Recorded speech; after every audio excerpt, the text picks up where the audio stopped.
contrary to the Cyber Crimes Act number 4 of 2025. Zambia Police Service Public Relations Officer Godfrey Chilabi says it is alleged that on February 26, 2026 in Lusaka, Dr. Membe made statements during a radio program on a named radio station, which was simultaneously streamed live on a Facebook page known as Dr. Membe. Mr. Chilabi says the statements were allegedly vulgar and intended to humiliate the President of the Republic of Zambia and Commander-in-Chief of the Defense Force, Mr. Hakainde Hichilema. He says Dr. Membe remains in custody and is expected to appear in court soon. Mr. Chilabi says while the Zambia Police Service respects the constitutional right to freedom of expression, the service reminds members of the public that this right is subject to limitations, particularly where issues of public morality and rights and reputations of others are concerned. The statements were allegedly vulgar and intended to humiliate the President of the Republic of Zambia and Commander-in-Chief of the Defense Force, Mr. Hakainde Hichilema. Dr. Membe remains in police custody and is expected to appear in court soon. While the Zambia Police Service respects the constitutional right to freedom of expression, the service wishes to remind members of the public that this right is subject to limitations, particularly where issues of public morality and the rights and reputations of others are concerned. The Zambia Police Service reiterates its commitment to upholding the rule of law and ensuring that all citizens comply with the laws of the Republic of Zambia. The Ministry of Fisheries and Livestock, working in collaboration with the Ministry of Education and other stakeholders, is targeting to support the feeding of 4,114 learners under the Homegrown School Meals HGSM program in selected schools in Kabwe district. The beneficiary schools include 709 learners at Nemetris Primary School, 1,471 at Sedi Primary School, and 364 at Makwati Community Primary School. At secondary level, 463 learners at Gombe Secondary School and 1,107 at Makululu Day Secondary School are benefiting from the initiative. Principal Fisheries and Livestock Nutrition Officer Ms. Walia Tembo said that the feeding initiative being implemented in both primary and secondary schools is enhancing the nutrition profile of maize, beans, and soya-based meals served to learners by incorporating animal source foods such as eggs, milk, and fish. Ms. Tembo also explained that adding animal-sourced high-quality protein foods to the school feeding program is part of efforts by government to combat malnutrition, improve education outcomes, and create market linkages for local small-scale farmers. The school feeding program is part of numerous government policy reforms to support President Hakainde Hichilema's aspirations to improve access to education for all and providing a more conducive learning environment, resulting in improved academic performance. Is part of efforts by our government to combat malnutrition, improve education outcomes, and also what is important to our ministry is also the creation of market linkages for local small-scale farmers. The school feeding program presents also an opportunity for local small-scale farmers to supply schools with fisheries and livestock products such as milk, eggs, and fish, and also this provides a very predictable market for our local farmers. This predictability also creates a demand, and the predictable demand that supports improved production. Acting Health Minister Cornelius Mwetwa has officially handed over 31 motor vehicles to provincial and district health officers, describing the move as a strategic investment in strengthening Zambia's health system. The over 27 million kwacha investment will reduce operational bottlenecks, strengthen supervision, improve timeliness from detection to response, and enhance last mile implementation of critical health interventions. Speaking during the handover ceremony, Mr. Mwetwa said the vehicles were procured by the Ministry of Health with support from the Global Fund under the Resilient and Sustainable Systems for Health component. He said the vehicles are not merely transport assets but critical enablers of service delivery, supervision, surveillance, and rapid response, especially at provincial and district levels. Mr. Mwetwa explained that the procurement followed a rigorous and transparent process with allocations based on detailed needs assessments and independently verified to ensure alignments with national priorities and value for money. He said the laboratory services unit will use the vehicles to strengthen the national specimen referral network, improve diagnostic turnaround times, and enhance surveillance for priority diseases, including antimicrobial resistance. These vehicles are not simply assets for transport. They are enablers of service delivery, supervision, surveillance, and rapid response.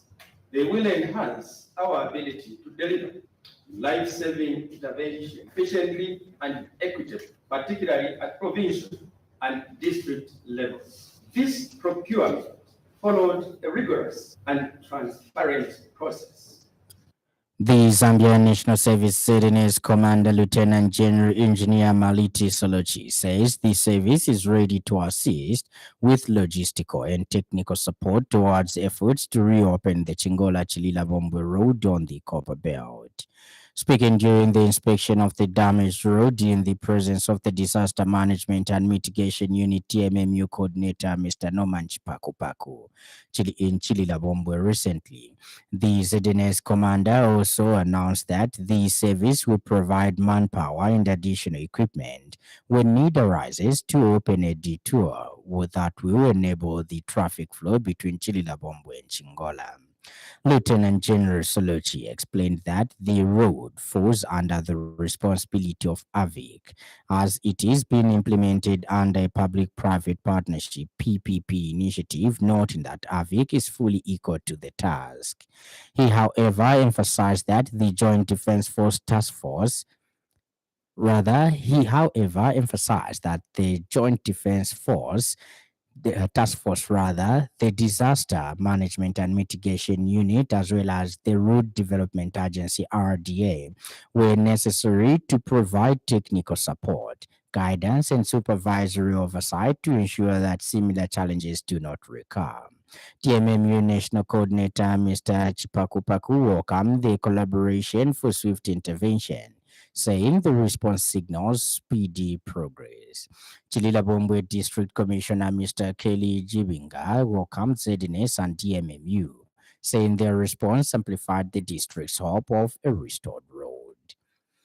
And in other news trending this evening,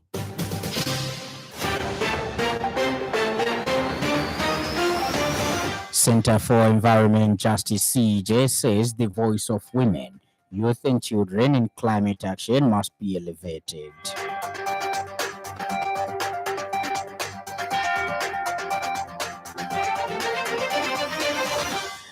The Zambia Federation of Disability Organizations has reminded the Electoral Commission of Zambia to ensure that the forthcoming general elections in August 2026 are fully accessible to persons with disabilities. Stand by for business news. 5FM Radio Business News. We mean business. Keep you current in commerce, trade, and industry, local and global. It's our business to keep you informed about business. Economist Kelvin Sanga notes that the recent fuel price reduction will ease costs across Zambia's economy. Mr. Tsanga stated that the Energy Regulation Board's adjustment reflects stronger performance of the kwacha. He explained that lower fuel prices will improve margins for businesses in transport, mining, and agriculture. The economist observed that households will benefit through reduced transport expenses and cheaper essential goods. Mr. Tsanga remarked that the 5% average cut supports inflation moderation and enhances disposable income. He noted that the monthly uniform pricing mechanism ensures stability and predictability in the energy sector. The economist emphasized that reduced operating costs can strengthen investment confidence in Zambia. Mr. Tsanga pointed out that the adjustment contributes to broader economic stability and growth prospects. Ends the business news. And in foreign news, an Iranian drone crashed into a British RAF base in Cyprus on Sunday. Cyprus President Nikos Christodoulis has said no casualties were reported and the base sustained minimal damage. But the UK's Ministry of Defence said family members would be moved to alternative accommodation as a precautionary measure. On Monday, employees at the base received a message warning them of an ongoing security threat as sirens were reported in the area. A Cypriot government spokesperson said two drones heading towards Raf Akrotiri were intercepted on time. It comes after Prime Minister Sir Keir Starmer said the UK had agreed to a US request to use British military bases for defensive strikes. And in sports news, the National Olympic Committee of Zambia has congratulated Nayombe Martha Muliyunda on her election as the new and first female president of the Zambia Martial Arts Federation. National Olympic Committee of Zambia President Alfred Foloko described that development as a historical milestone for martial arts in Zambia and a significant step forward in advancing women's leadership in sport.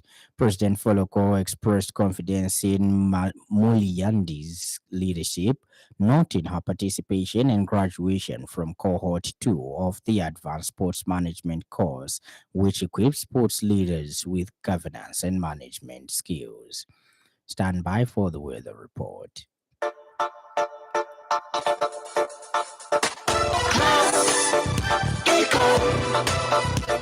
Class Econ Roofing Africa. Class Econ Roofing, plot 17100 off Katanga Road, 150 meters from Mumbwa Road, Chinika Industrial Area, Lusaka. Class Econ Roofing.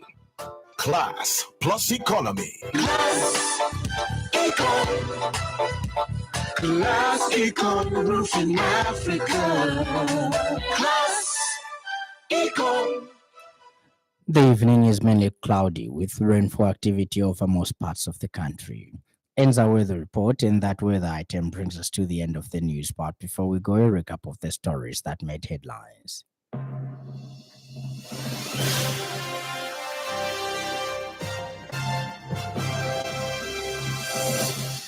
The Ministry of Fisheries and Livestock, working in collaboration with the Ministry of Education and other stakeholders, is targeting to support the feeding of 4,114 learners under the Homegrown School Meals program in selected schools in Kabwe District.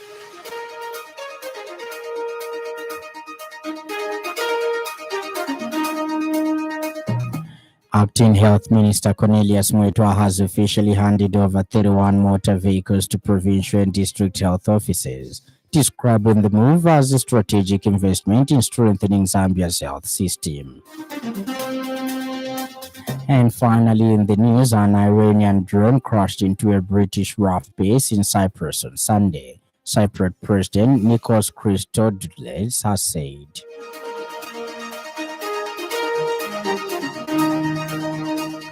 For more news, follow us on Facebook, 5FM Radio Zambia, and subscribe to our YouTube channel, 5FM Radio Zambia. On behalf of the entire news crew and the technical department, thank you for listening to the happy world of 5FM. Stay safe and stay tuned to 5FM Radio. My name is Lance Sannie. Enjoy the rest of our programming.